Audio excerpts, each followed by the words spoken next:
Hi family, welcome back to the lab. Today I am showing you how to use a cake leveler for a beginner or even if you're a pro. So sit back, relax and enjoy.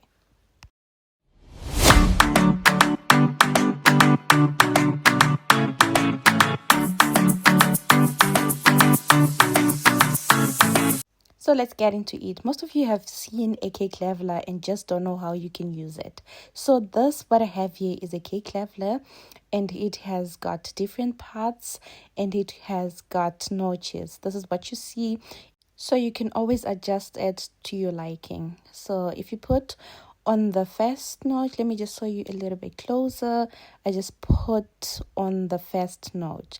This just depends with the level of cake that you want to cut, and you can use this to measure.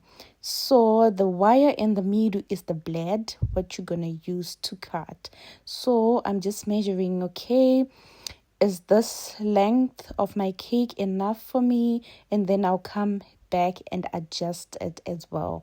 So now I'm putting it on the second position, second notch, and then I'll see if it's also good for my cake. So now I have seen, because mine, I just want to remove the top crusty part. So you can just put it like this. It's very hard to explain what I'm doing right now, but this is what you do. So I want to show you, you have to support your cake, because I want to show you what happens next when you don't support your cake. Very good. My cakes mostly are very soft, so if yours are also like this, you need to be slow. Oops. This is what happens if you don't support your cake nicely. So I'm just gonna take another cake and show you.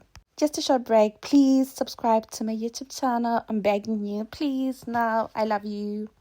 So back at it, you just need to be slow and steady doing this, and then I said I can't explain this very well, but you just need to cut straight. It does its own thing on its own, but you just have to be slow and keep supporting your cake on the top. Yeah, just like how I'm doing it now, just to avoid the cake from tearing up. And then you can just cut until you're at the end. You just need to be slowly, but even if you don't cut it perfectly, you can always adjust it using a knife. And this is it's a very good technique, because your cakes will be equal. You will not have like those bumps and everything.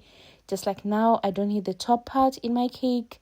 And voila, this is so good when you're decorating your cakes. Look at how my cake is looking, and you definitely need one. This is basically it, guys. Thank you guys so much for staying up till the end, and until then, goodbye.